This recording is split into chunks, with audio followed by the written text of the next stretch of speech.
Hello, my dear students. Today we are going to start a new chapter from your first year biology book. Chapter number 3, Cell Structure and Function. Dear students, the major topics covered in this chapter are techniques used in cell biology, cell wall and plasma membrane as boundary wall, cytoplasm and cytoplasmic organelles, and difference between prokaryotic and eukaryotic cell. So let's start. तो जो पहला technique हमारे text book में discuss किया गया है वो है सेल फ्रैक्शनेशन। तो सबसे पहले डिफाइन करते हैं what is cell fractionation. Biologists and other scientists, researchers may sometimes want to study one specific organelle. कभी कभी जो साइटोलॉजिस्ट होते हैं वो सेल के किसी एक ऑर्गेनील को स्टडी करना चाहते हैं, जैसे माइटोकॉन्ड्रिया हो गया, जैसे लाइसोसोम हो गया, या फिर न्यूक्लियस हो गया। तो फिर वो उसको आइसोलेट करके उसकी केमिकल कंपोजिशन मालूम करते हैं, उसको केयरफुली ऑब्जर्व करते हैं। तो उसके लिए उस ऑर्गेनील को अलग करना पड़ेगा। This process of separating cell organelle from each other is known as cell fractionation. तो सेल फ्रैक्शनेशन एक ऐसा प्रोसेस है जिसमें सेल के ऑर्गेनील्स को एक दूसरे से सेपरेट किया जाता है। Dear students, cell fractionation can be split into two stages. आप इसको दो स्टेजेस में डिवाइड कर दो, होमोजेनाइजेशन और दूसरा अल्ट्रा सेंट्रीफ्यूगेशन। तो होमोजेनाइजेशन क्या है? What is homogenization? Homogenization is the biological term used to describe breaking up of cells. तो होमोजेनाइजेशन में आप एक टिश्यू का सैंपल लोगे, उसको एक कोल्ड सॉल्यूशन में प्लेस करोगे जिसमें आप प्रॉपर पीएच मेंटेन करोगे, और उसको एक ब्लेंडर की हेल्प से आप बाउंड्रीज को ब्रेक करोगे, यानी आप सेल वॉल और प्लाज्मा मेम्ब्रेन को ब्रेक कर दोगे। So first, the sample tissue containing cells to be broken up must first be placed in a cold solution with proper pH and ionic composition. तो dear students, ये है वो sample जो आपने लिया है सेल फ्रैक्शनेशन के लिए। सबसे पहले आप उसको एक कोल्ड आइसोटोनिक बफर सॉल्यूशन में प्लेस करोगे, और उसके बाद आप एक ब्लेंडर, जिस ब्लेंडर को होमोजेनाइजर कहा जाता है, उससे आप सेल की बाउंड्रीज को ब्रेक करोगे। इसको कहते हैं homogenization. The tissue containing solution is then homogenized using a homogenizer. तो आपको होमोजेनाइजर यूज करना पड़ेगा बाउंड्रीज को ब्रेक करने के लिए। This is a blender like machine that grinds up the cells and can be vibrated until they break up. तो ये ब्लेंडर, जिसको हम होमोजेनाइजर कह रहे हैं, ये ग्राइंड करेगा, वाइब्रेट करेगा, और तब तक ये वाइब्रेट करता रहेगा जब तक सेल की बाउंड्रीज ब्रेक नहीं हो जाती।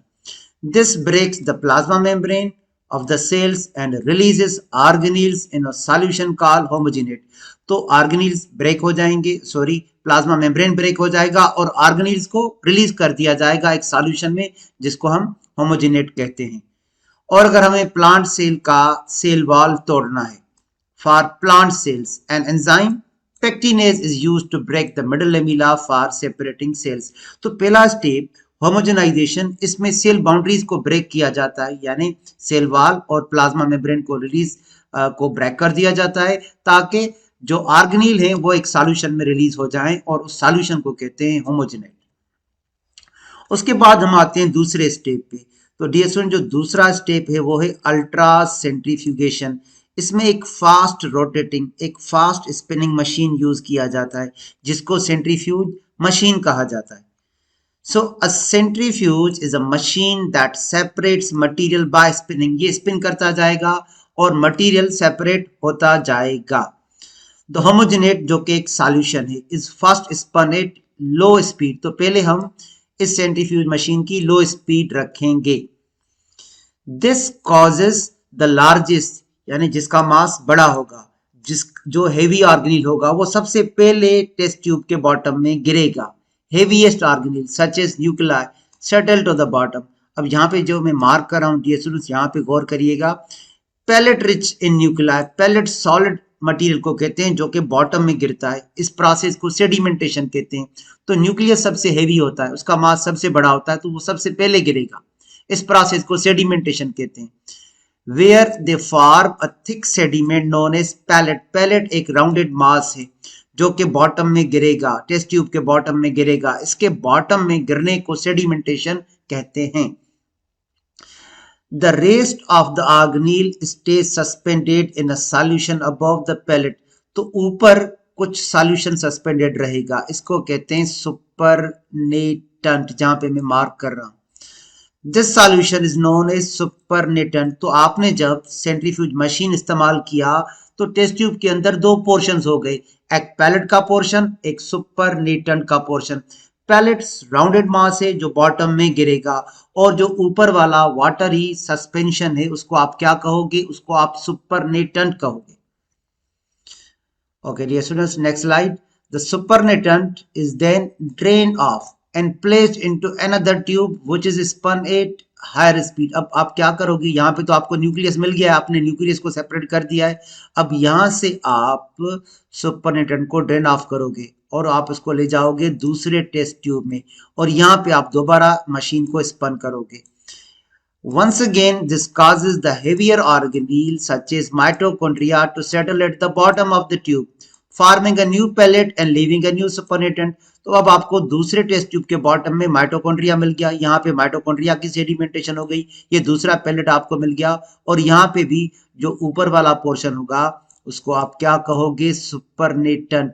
तो आपने अलग अलग टेस्ट ट्यूब इस वजह से इस्तेमाल किया है कि आपने पहले न्यूक्लियस को अलग कर लिया था, अब आपको दूसरे टेस्ट ट्यूब में दूसरा ऑर्गेनेल चाहिए, वो भी आपने कर लिया। अब देख रहे हैं आप जो तीसरा टेस्ट ट्यूब यहाँ पे डियर स्टूडेंट्स, उसमें लाइसोसोम की सेडिमेंटेशन होगी, तो ये आपको दूसरे टेस्ट ट्यूब में सुपरनेटेंट को ले जाना पड़ेगा। This process is repeated at increasing speed until the different types of organelles present are separated out, or just until the desired organelle is separated out। तो आप ये प्रोसेस बार बार रिपीट करते जाओगे। पहले आपने न्यूक्लियस को अलग कर दिया, न्यूक्लियस की सेडिमेंटेशन, उसके बाद आपने माइटोकॉन्ड्रिया और क्लोरोप्लास्ट का अलग कर दिया, उसकी सेडिमेंटेशन, उसके बाद लाइसोसोम की, और उसके बाद एंडोप्लाज्मिक रेटिकुलम की। ये प्रोसेस आप बार बार रिपीट करते जाओगे।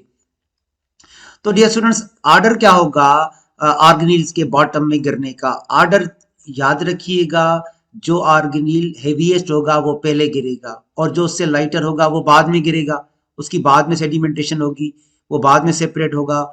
सो the order of mass of these organelles from heaviest to lightest. तो सबसे पहली सेडिमेंटेशन होती है न्यूक्लियस की, जैसे यहाँ पे मैं मार्क कर रहा हूँ डियर स्टूडेंट। उसके बाद माइटोकॉन्ड्रिया और क्लोरोप्लास्ट, जैसा कि मैं यहाँ पे मार्क कर रहा हूँ।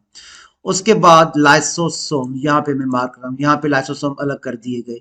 उसके बाद एंडोप्लाज्मिक रेटिकुलम यहाँ पे अलग कर दिए गए, और सबसे लास्ट में जो सेडिमेंटेशन होती है राइबोसोम्स की, क्योंकि उनका मास बहुत लाइट होता है। और इस प्रोसेस को क्या कहते हैं? The process of settling down of cell organelle on the basis of density and mass by centrifugation is called sedimentation. So very simple, the settlement of organelles into the bottom is called sedimentation. तो dear students, आज का lecture था cell fractionation पे। Thank you dear students, wishing you all of the best.